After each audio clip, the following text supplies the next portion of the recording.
بعض صحابہ کرام ایسے تھے کہ انہوں نے کہا کہ یہ تو بڑی فساد کی بات ہے، پتہ نہیں کیا ہے، وہ عمرے کا احرام باندھ کے عمرے کی نیت سے مکہ مکرمہ روانہ ہو گئے کہ جب ہنگامہ فرب ہو جائے گا تو ہم آ جائیں گے، اور خیال یہ ہوگا کہ جو شکایت تھی وہ خلیفہ سے تھی، شاید باقی لوگوں سے شکایت نہ ہو۔ اب ان لوگوں نے آپس میں یہ طے کیا کہ بھئی اگر بہت جلد کوئی ایسا سسٹم ہم نے قائم نہ کیا تو پھر ہم پر تو بڑا بیک لیش آئے گا، ہمیں لوگ ایک ایک کر کے ماریں گے، پکڑیں گے۔ انہوں نے جا کر حضرت علی سے گزارش کی کہ جی آپ خلیفہ ہو جائیں۔ حضرت علی نے فرمایا، یہ ابن کثیر نے لکھا ہے، بالکل ایگزیکٹ جملہ ہے، لیس ذالک الیکم، تمہیں اس کا کوئی حق نہیں پہنچتا، انما ذالک الی اہل بدر، یہ اہل بدر کا استحقاق ہے، فمن رضیہ اہل بدر فہو خلیفہ، جس کو اہل بدر راضی ہوں گے اس کو خلیفہ ہم بنائیں گے۔ اہل بدر میں سے بیشتر چلے گئے تھے، کچھ گھر میں بیٹھ گئے تھے، بہرحال انہوں نے لوگوں کو جمع کیا مسجد نبوی میں، حضرت علی سے منت کی جا کے کہ جی آپ خلیفہ ہو جائیں۔ حضرت علی خلیفہ ہو گئے، لیکن آس پاس جتنے لوگ تھے وہ یہی لوگ تھے، اور حضرت علی کے لیے بڑا مشکل تھا کہ کچھ کوئی انڈیپینڈنٹ کوئی اقدام کر سکیں۔ اب صحابہ کرام ان کے بعد پہنچے کہ حضرت عثمان کے خون کا انتقام لیں۔ حضرت علی نے فرمایا کہ بھائی خون کا انتقام ضرور لیں گے، لیکن تھوڑا سا سسٹم یا نظم و ضبط یا امن و امان بحال ہونے دیں، جب حالات کنٹرول میں جیسے آئیں گے ویسے ہی اس کام کو کریں گے۔ انتقام کس سے لیں؟ یہی لوگ تو ہیں جو میرے آگے پیچھے ہیں، اگر انہی لوگوں کے ذریعے میں ان سے انتقام لوں گا تو پھر ایک نیا فتنہ شروع ہو جائے گا، سیریز۔ ابھی تو ایک خلیفہ کا قتل ہوا ہے، پتہ نہیں 10 یا سینکڑوں ہزاروں کتنے ہوں گے، اس لیے فی الحال ذرا ٹھہر جائیں۔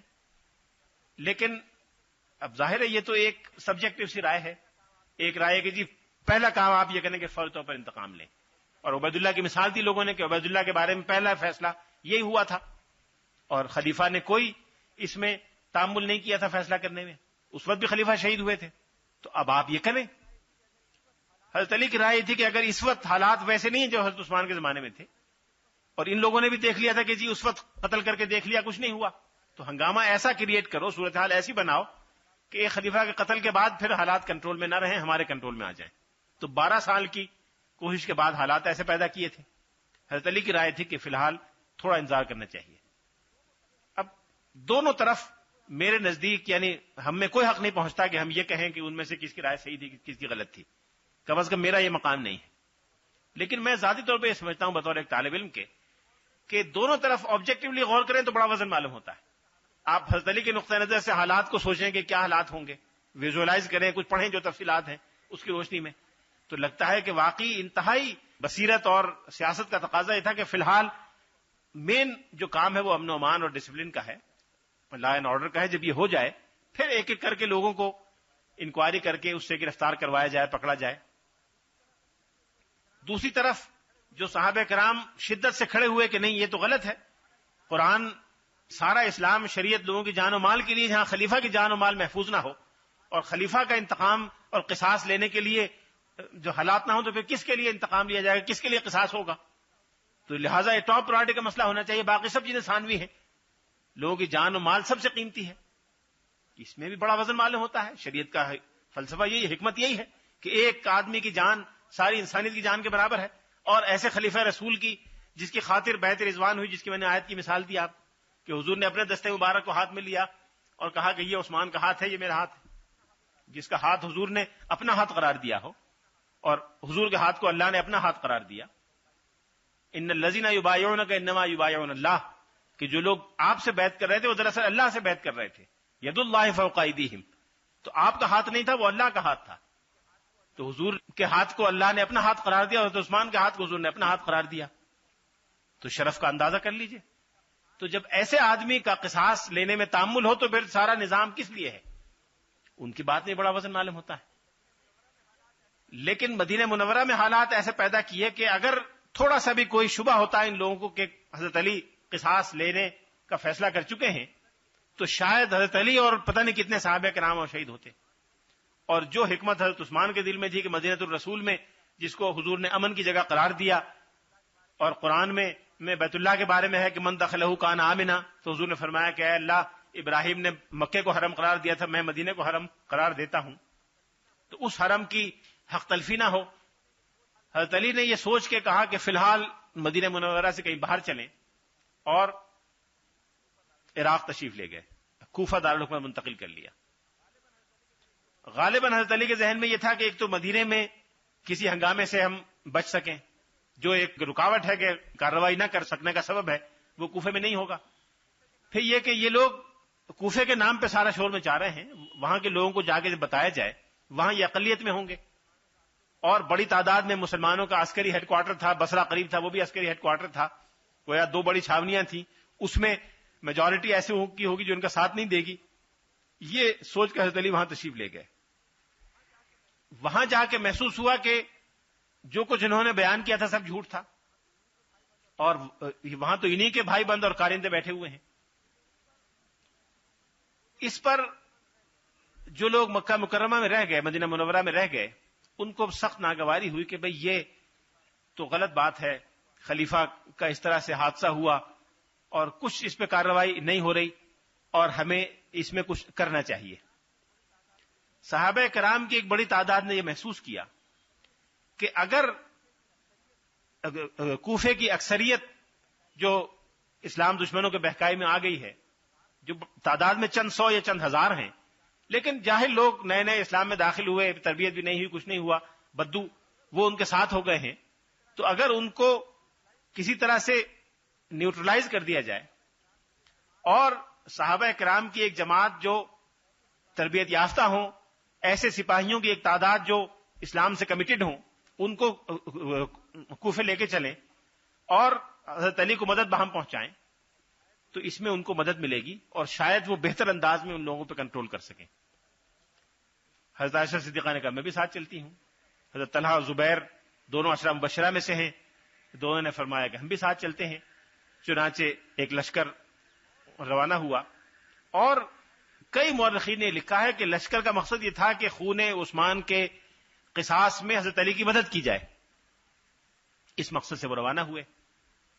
اور جب یہ روانہ ہو کے وہاں پہنچے تو یہاں سے جو ان لوگوں کا ایک چھوٹا سا گروہ تھا، اس نے حضرت علی کو خطوط لکھے کہ جی طلحہ اور زبیر دونوں خلافت کے دعوے دار ہیں، اور وہ آپ کے خلاف لڑنے اور خلافت کا دعویٰ کرنے کے لیے آ رہے ہیں۔ اول تو 2 دعوے دار بیک وقت ایک ساتھ کیسے جا سکتے ہیں؟ نعوذ باللہ دونوں دعوے دار ہوتے، دونوں دنیا طلبی میں نکلے ہوتے تو ایک دوسرے کی مدد کرنے کیسے جاتے؟ وہ الگ جاتے، یہ تو بالبداہت غلط ہے۔ اور اگر یہ دونوں دعوے دار ہوتے تو جب حضرت علی یہاں تھے تو حضرت علی کی بیعت کیوں کرتے؟ جب حضرت علی یہاں مدینہ منورہ میں موجود تھے تو یہ بیعت کیوں کرتے حضرت علی کی؟ اور اگر یہ دونوں دعوے دار ہوتے تو حضرت عثمان کے زمانے میں یہ وڈرا کیوں کرتے؟ وہ آپ کو یاد ہوگا 6 رکنی کمیٹی حضرت عمر کی تھی، وہ کیسے اس نے کام کیا تھا؟ ان دونوں نے وڈرا کیا تھا کہ جی ہمیں کوئی خواہش یا کوشش نہیں ہے ہم کسی اور کو ذمہ داری سپرد کریں۔ اس وقت تو ان کا نام دونوں کا ان 6 میں شامل تھا، لہٰذا یہ تو فضول بات ہے کہ یہ دونوں خلافت کا دعویٰ کرنے، لیکن یہ پھیلایا گیا کہ خلافت کے دعوے کے لیے نکلے۔ بالفرض نکلتے تو 2 کیوں نکلتے؟ پہلے کیوں نہ نکلے جب آفر کر رہے تھے پلیٹ میں رکھ کے؟ اس وقت کیوں نہ قبول کیا؟ مدینے میں جب بیعت ابھی ہوئی نہیں تھی، یہ 2-3 دن کا وقفہ تھا، اس میں دعویٰ کرتے، اس میں کہتے ان کے بھی حامی موجود تھے کہ جی آئیے، لیکن ان کا مقصد یہ تھا کہ جائیں اور اپنے جو بھی ان کے حضرت طلحہ کے حامی زیادہ بصرہ میں تھے، حضرت علی کے زیادہ حامی کوفے میں تھے، تو حضرت طلحہ نے کہا بصرہ چلیں، وہاں سے لوگوں کو ساتھ لے کے چلیں گے اور ان کے خلاف فوج کشی کریں گے۔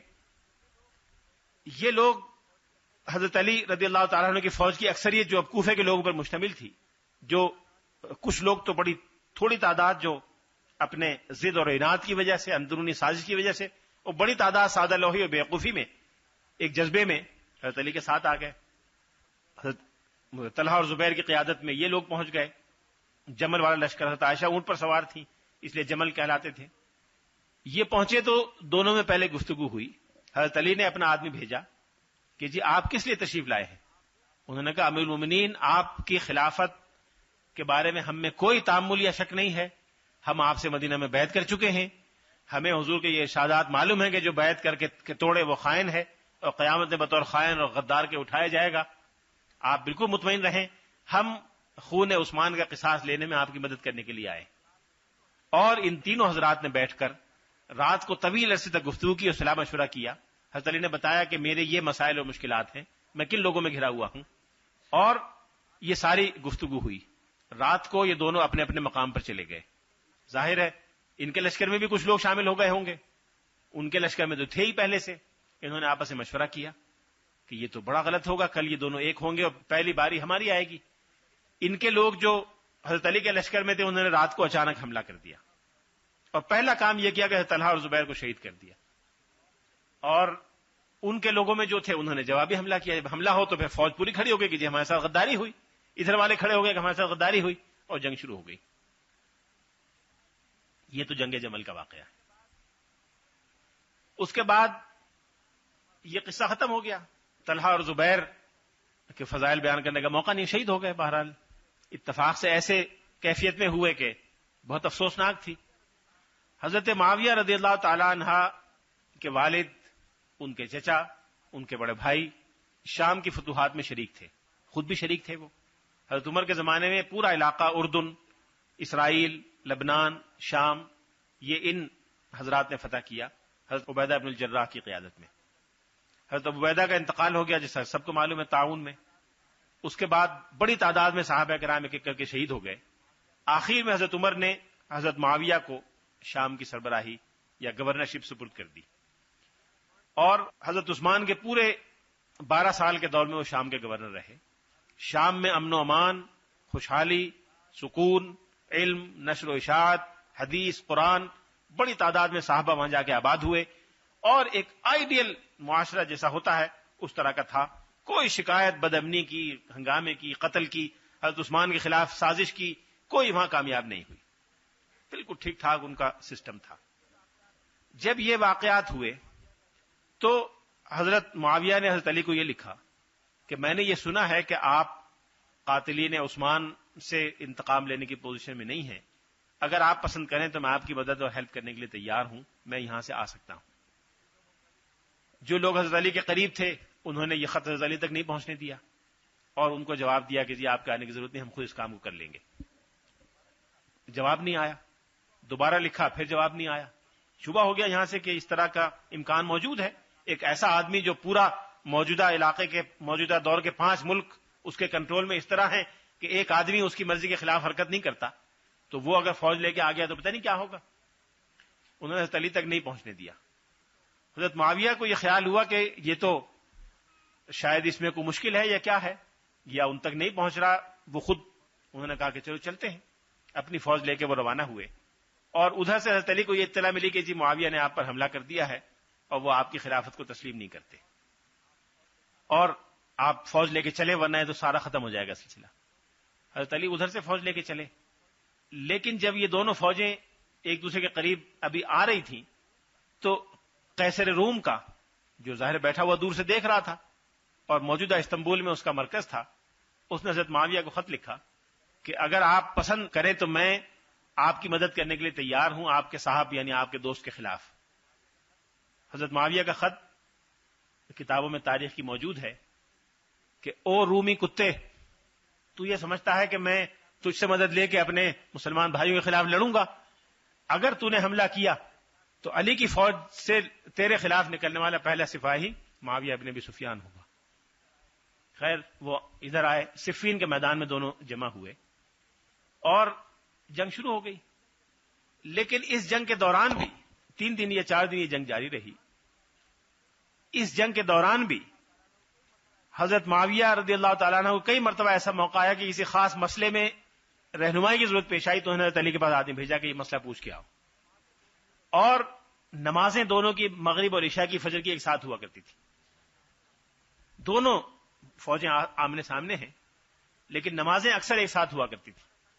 ادھر کے آدمی کھانا کھانے ادھر آیا کرتے تھے، ادھر کے آدمی کھانا کھانے ادھر جایا کرتے تھے. سب نے لکھا ہے. یعنی ذاتی دشمنی یا ذاتی نفرت ان میں سے کسی کے دل میں نہیں تھی، ورنہ ادھر کے آدمی کھانا کھانے کیوں جاتے کہ جی مار دیے جائیں گے، خطرہ ہوتا. ادھر کے آدمی نماز پڑھنے ادھر کے ادھر کیوں جایا کرتے؟ یہ جایا کر سب مورخین نے لکھا ہے کہ جایا کرتے تھے. تیسرے دن جب یہ محسوس ہوا کہ مسلمانوں کی بڑی تعداد شہید ہو رہی ہے تو حضرت معاویہ نے، عمرو ابن العاص نے اور کئی لوگوں نے یہ کہا کہ بھئی یہ فوج جو دشمنان اسلام کے خلاف لڑنے کے لیے تھی یہ تو آپس میں ضائع ہو رہی ہے، اس کا کیا کریں، اس کو روکا جائے. تو حضرت معاویہ نے نیزوں پر قرآن پاک بلند کیا اور حضرت علی سے کہا کہ آئیے قرآن پر فیصلہ کر لیں کہ قرآن کیا کہتا ہے، جو ہوگا اس کے مطابق طے کر لیں گے. بعض لوگ کہتے ہیں کہ نعوذ باللہ حضرت معاویہ نے بدنیتی سے ایسا کیا، دھوکے سے کیا، جب شکست سامنے نظر آنے لگی تو پھر انہوں نے یہ کیا. اس کا کوئی ثبوت نہیں کہ شکست کس کی ہو رہی تھی کس کی نہیں ہو رہی تھی. چلیے حضرت معاویہ کی بھی ہو رہی تھی تو مسلمانوں کی شکست ہو رہی تھی.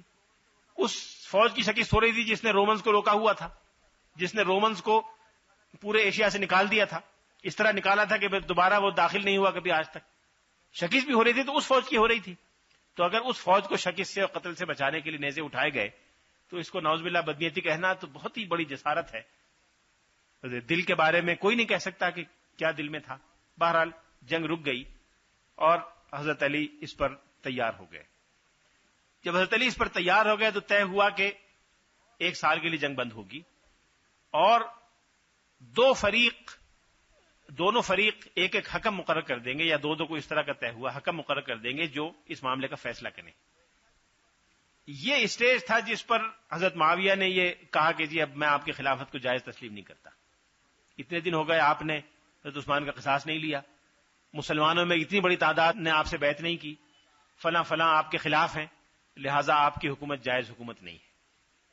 انہوں نے درست کہا درست نہیں کہا اللہ بہتر جانتا ہے, لیکن عام طور پہ مسلمانوں کی فقہا کی رائے یہی رہی ہے ہمیشہ کہ یہ رائے حضرت معاویہ رضی اللہ تعالیٰ عنہ کی اجتہادی طور پہ درست نہیں تھی. اس سے اتفاق کرنا دشوار ہے. خلافت حضرت علی کی جائز خلافت تھی اور اس اسٹیج پہ اس کے جواز کے بارے میں کسی اور رائے کا اظہار ٹھیک نہیں تھا. یہ عام طور سے مسلمانوں میں اہل سنت والجماعت کی رائے رہی ہے. لیکن اجتہادی غلطی اسی نوعیت کی ہے جیسے ہم یہ کہیں کہ فلاں فقیہ کی رائے فقہی معاملے میں صحیح نہیں ہے. ہر مسلمان ہم روز یہاں بیٹھ کے کہتے ہیں کہ جی فلاں کی رائے صحیح ہے, یہاں ہاتھ باندھنے والا درست نہیں, یہاں والا درست ہے, بس اس سے زیادہ کچھ نہیں. جیسے بقیہ اختلافی معاملات میں ہوتا ہے کہ جی رمضان میں تراویح تہجد کے قائم مقام ہے یا تراویح الگ ہے تہجد الگ ہے, مسلمانوں میں 2 نقطہ نظر ہیں, اسی طرح کا ایک نقطہ نظر یہ بھی تھا. بہرحال انہوں نے اس اسٹیج پہ یہ کہا کہ جی اب آپ کی خلافت جائز خلافت نہیں ہے, مسلمانوں کی اکثریت نے آپ کو تسلیم نہیں کیا, صرف اہل عراق آپ کے ساتھ ہے, باقی آپ کے ساتھ کوئی نہیں ہے, اس لیے یہ جو حکم بنے یہ خلافت کا فیصلہ بھی کریں. حضرت علی نے اپنی طرف سے حضرت ابو موسیٰ اشعری جو ایک مشہور صحابی تھے ان کو حکم مقرر کر دیا, اور حضرت معاویہ نے حضرت عمرو بن العاص کو حکم مقرر کر دیا.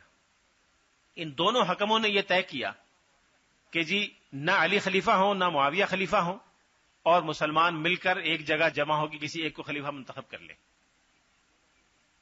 اس پہ دونوں حکم نے اتفاق کر لیا اور ایک جگہ طے ہوا کہ فلاں جگہ جمع ہو کر, وہ عراق اور شام کی سرحد پر کوئی جگہ تھی, وہاں جمع ہو کے اس کا اعلان کریں گے. چنانچہ دونوں طرف سے کئی سو نمائندے آئے اور پہلے ابو موسیٰ اشعری نے کہا کہ جی ہم نے یہ طے کیا ہے, لہٰذا میں چونکہ حضرت علی کی طرف سے آتھورائز ہوں, میں حضرت علی کی خلافت وڈرا کرنے کا اعلان کرتا ہوں. حضرت عمرو بن العاص کھڑے ہوئے حضرت معاویہ کی طرف سے, انہوں نے کہا معاویہ نے تو خلافت کا دعویٰ ہی نہیں کیا تھا, لہٰذا معاویہ کے وڈرا کرنے کا تو کوئی سوال نہیں پیدا ہوتا. معاویہ کو گورنر مقرر کیا تھا جائز خلیفہ نے, جب کوئی جائز خلیفہ آ جائے گا تو وہ ان کو ہٹانا چاہے گا تو ہٹا دے گا, معاویہ اپنی جگہ فائز ہیں. کانسٹیٹیوشنلی بات بالکل درست تھی, لیگلی کانسٹیٹیوشنلی بالکل درست بات تھی کہ جی ڈسپیوٹڈ تو خلافت تھی نا, گورنرشپ تو نہیں تھی. ان کو تو ایک ویلڈ لیجیٹیمیٹ گورنر نے حضرت عمر نے خلیفہ مقرر کیا تھا, جب کوئی ویلڈ گورنر آ جائے گا تو وہ ان کو ہٹائے یا رکھے. آپ کی خلافت ڈسپیوٹڈ تھی, آپ کے آدمی نے وڈرا کے لیے, لہٰذا آپ کی خلافت ختم ہو گئی. اس پر حضرت علی کے جو لوگ تھے انہوں نے کہا جی ہمارے ساتھ تو دھوکہ ہو گیا, وہ تو وڈرا نہیں ہوئے, ہمیں وڈرا کر دیا اور ہم نہیں مانتے. چنانچہ حکم دونوں واپس چلے گئے, حضرت معاویہ اپنے علاقے میں واپس آ گئے, وہ اپنے علاقے میں واپس آ گئے. لیکن اس کے بعد دونوں کے درمیان کوئی جنگ نہیں ہوئی. لیکن حضرت علی کے حامیوں میں کوفے کے لوگوں میں سے بعض نے کہا کہ جی پہلے تو ہمیں لڑوایا آپ نے, اور اب آپ نے اپنی خلافت بھی وڈرا کروا دی, ان کو بھی جائز مان لیا, اور آپ نے غیر اللہ کو حکم کیوں بنایا؟ قرآن میں تو آیا ہے ان الحکم الا للہ, حکم صرف اللہ کا ہے, آپ نے ابو موسیٰ اشعری اور عمرو بن العاص کا حکم مان لیا. حالانکہ قرآن کا یہ مطلب نہیں ہے, حکم تو ڈسپیوٹ میں خود قرآن میں فبعث الحکم, حضرت علی نے بہت سمجھایا, حضرت عبداللہ عباس سے سمجھایا بہت. ایک کتاب ہے الکامل للمبرد, اس میں ایک بڑا مضبوط بڑا تفصیلی چیپٹر ہے اخبار الخوارج, اس میں بڑی تفصیلات دلچسپ لکھی ہیں پوری کتاب میں کہ حضرت عبداللہ ابن عباس نے خوارج کو سمجھانے کی کیسے کیسے کوششیں کی لیکن نہیں مانے. ایک جیسے بدو قسم کے, بڑے جذباتی قسم کے, انکوت قسم کے لوگ تھے جو بات دماغ میں بٹھا دی, کسی نے بیٹھ گئی. بڑے بہادر تھے, بڑے جرت مند تھے, ان کی بہادری میں, ان کی جرت میں اور شاید اخلاص میں بھی کوئی کلام نہیں, لیکن دماغ الٹ جائے تو پھر اخلاص کام نہیں دیتا. انہوں نے حضرت علی کے خلاف جنگیں شروع کر دی، اور حضرت علی اور پھر ان کے بعد حضرت معاویہ، ان کے بعد عبد الملک، ان کے بعد بنی امیہ تقریباً 100 برس تک ہنگامہ کرتے رہے مختلف جگہ، بڑی مشکل سے ان کے ہنگاموں کو ختم کیا گیا۔ یہ ہے خلاصہ، انتہائی خلاصے کا بھی خلاصہ اس تفصیل کا جو مستند کتابوں میں تاریخ کی موجود ہے۔ اس میں ایک بزرگ نے بڑی اچھی بات کہی۔ ایک بزرگ سے کسی نے پوچھا کہ جی حضرت معاویہ کے ساتھ بھی صحابہ تھے، بہت سے صحابہ حضرت معاویہ کے ساتھ بھی تھے، ان سے اجتہادی غلطی ہوئی تو ان کی اس کو کیا سزا ملے گی؟ ان بزرگ نے جو جواب دیا مجھے بڑا پسند ہے۔ انہوں نے کہا جی یہ تھوڑی سزا ہے کہ میں اور تم جیسے آدمی یہ کہتے ہیں کہ ان سے اجتہادی غلطی ہوئی، اور اس سے زیادہ کیا سزا چاہتے ہو؟ بس کافی ہے۔ ایک شخص نے کسی بزرگ سے پوچھا کہ حضرت عمر ابن عبدالعزیز افضل ہیں یا حضرت معاویہ افضل ہے؟ یہ تھا کہ عمر ابن عبدالعزیز کا بڑا مقام ہے، بڑا ان کی نیکی اور بزرگی کا قصہ مشہور ہے۔ انہوں نے کہا کہ حضرت معاویہ نے رسول اللہ صلی اللہ علیہ وسلم کی سربراہی میں جو جہاد کیا، اس میں وہ جس گھوڑے پر سوار تھے اس کے نتھنے میں جو غبار گیا تھا وہ غبار بھی عمر ابن عبدالعزیز سے افضل ہے، اس لیے کہ حضور کی سربراہی میں جہاد سے بڑھ کر کوئی فضیلت نہیں ہو سکتی۔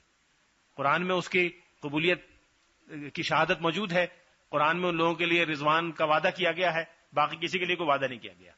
باقی جس کے بارے میں بھی جو بھی رائے ہے وہ ظن غالب ہے، آپ جس کے بارے میں رائے رکھیں وہ ہمارا گمان ہے کہ وہ بہت اچھے آدمی تھے، اللہ نے رسول نے تو کوئی گواہی نہیں دی۔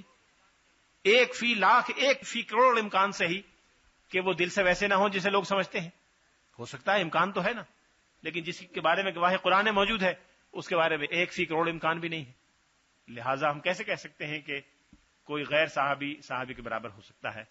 وآخر دعوانا ان الحمدللہ رب العالمین۔ کچھ سوالات کرنے ہوں تو کر لیں۔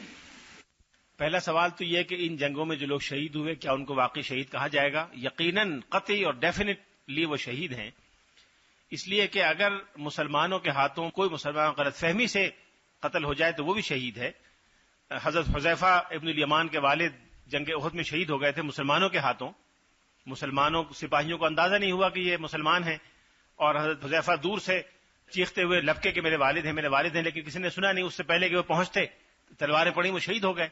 ان کی شہادت میں کوئی کلام نہیں، حالانکہ مسلمانوں کی تلواروں سے شہید ہوئے، تو اس لیے ان کے دونوں طرف کے شہید ہونے میں کوئی کلام اور شبے کی بات نہیں ہے، اس لیے کہ دونوں طرف ایک دیانتداری سے اللہ کی کتاب اور اللہ کی شریعت کی تعبیر اور اس کی منشا سمجھ کر وہ نکلے تھے، اور پھر دشمن کی سازش بھی اس میں شریک تھی، یہودیوں کی، عیسائیوں کی، منافقین کی، اس لیے دونوں پر کوئی ذمہ داری انشاءاللہ عائد نہیں ہوگی، اور اجر دونوں کو ملے گا، ایک کو دگنا ملے گا، ایک کو ایک ملے گا، کس کو ایک ملے گا کس کو دوہرا ملے گا یہ اللہ کو معلوم ہے، لیکن عام طور پر جو رائے مسلمانوں میں بیان کی جاتی ہے فقہا، متکلمین، مورخین کے یہاں، وہ یہ کہ حضرت علی رضی اللہ تعالیٰ عنہ ان کے ہمراہیوں کو دوہرا اجر ملے گا، حضرت معاویہ ان کے ہمراہیوں کو ایک اجر ملے گا، لیکن دراصل اللہ کو معلوم ہے کہ وہ کس کو کیا اجر دے گا۔ جہاں تک اس بات کا تعلق ہے کہ حضرت عثمان غنی رضی اللہ تعالیٰ عنہ کی شہادت ہوئی، حضرت علی نے ان کو پروٹیکشن نہیں دی، ابھی میں نے عرض کیا کہ حضرت علی نے تو بہت پروٹیکشن دی۔ حضرت علی نے اپنے دونوں صاحبزادگان کو، حسن کو، حسین کو، اور تیسرے صاحبزادے محمد بن حنفیہ کو اور اپنے ملازم قنبر کو بھیجا۔ یہ چاروں آدمی کئی دوسرے اور نوجوان صحابہ کے ساتھ حضرت عثمان کے گھر پر موجود تھے، مسلسل کئی روز کئی رات انہوں نے پہرا دیا، اور چونکہ خود خلیفہ کا حکم تھا کہ مدینے میں خونریزی نہ کی جائے، اس لیے کسی نے ان کے خلاف تلوار نہیں اٹھائی، ورنہ ان کی پروٹیکشن دینے میں تو کوئی کسر نہیں کی۔ اگر اندرونی راستوں سے واقف کوئی صاحب پیچھے سے لے آئے 4-5 آدمیوں کو تو اس میں تو کسی کی غلطی نہیں ہے، اس لیے نعوذ باللہ میں یہ نہیں سمجھتا کہ حضرت علی رضی اللہ تعالیٰ نے اس میں کوئی کوتاہی کی یا ان سے کوئی غفلت کا اس میں ثبوت ہوا، ان سے کوئی غفلت سرزد نہیں ہوئی، اور سازش یا کوشش تو 3-4 آدمی کریں تو ہر بڑے سے بڑے نظام میں کامیاب ہو جاتی ہے۔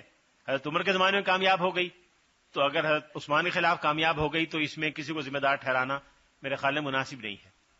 اور اس سے بھی زیادہ بڑھ کر افسوسناک بات یہ ہے، بعض لوگوں نے لکھی ہے، غیر ذمہ دار لوگوں نے، کہ جی حضرت علی حضرت عائشہ کے درمیان پہلے سے ایک غلط فہمی یا کوئی چیز چل رہی تھی، اور یہ میرے خیال میں بالکل بے بنیاد اور غلط بات ہے۔ صحابہ کرام کے بارے میں بدگمانی سے کام نہیں لینا چاہیے، یہ محض بدگمانی ہے جس کا کوئی ثبوت نہیں۔ ثبوت یہ بیان کرتے ہیں کہ جب واقع افک ہوا اور رسول اللہ صلی اللہ علیہ وسلم کو بہت اس کا دکھ ہوا، 1 مہینے تک ابھی کچھ پتہ نہیں تھا، کوئی ثبوت، نہ تو الزام لگانے والے ثبوت دے رہے تھے، نہ وہ چشمدید گواہ تھے، نہ انہوں نے دیکھا تھا، کسی نے بھی کچھ نہیں دیکھا تھا۔ الزام لگانے میں جو لوگ پیش تھے وہ شہر میں ہی تھے، کئی تو یہیں تھے، اس سفر میں شریک بھی نہیں تھے. ایک شخص جو سفر میں شریک تھا وہ اس موقع پہ موجود نہیں تھا، لیکن الزامات میں سب پیش تھے. تو اسلام کا حکم تو یہ ہے کہ جب تک چشمدید گواہی نہ ہو الزام کی کوئی حیثیت نہیں. لیکن رسول اللہ صلی اللہ علیہ وسلم کے لیے بڑا دشوار تھا کہ اپنے ذاتی معاملے میں کسی کو سزا دیں. اس لیے یہ پریشانی کا زمانہ حضور پر بڑا آیا. تو حضور کی پریشانی کو دیکھتے ہوئے جب حضور نے مشورہ کیا تو حضرت علی نے مشورہ دیا کہ جی آپ قصہ ختم کر دیں اور آپ چاہیں تو یکسو و بری ذمہ ہو جائیں. اب اس بات کو یہ کہنا کہ جی پہلے سے کوئی خدا نخواستہ کوئی تعلقات میں خرابی یا کوئی نفرت تھی، میرے خیال میں یہ ٹھیک نہیں ہے. حضرت علی اور حضرت عائشہ کی جو گفتگو جنگ جمل کے فوراً بعد ہوئی اور جس طرح سے بعد میں روابط رہے ان کے خاندان کے، حضرت عائشہ کے خاندان کے، وہ اس کی تردید کرنے کے لیے کافی ہیں. اس لیے میرے خیال میں یہ بات درست نہیں ہے. کوئی ایک ریفرنس بک تو ہے نہیں. آپ وہ جو میں نے قرآن پاک کی آیت بتائی تھی، جو قرآن پاک کے بارے میں جو تمہیدی بات میں نے کہی تھی، اس تمہیدی گفتگو کو ذہن میں رکھیں.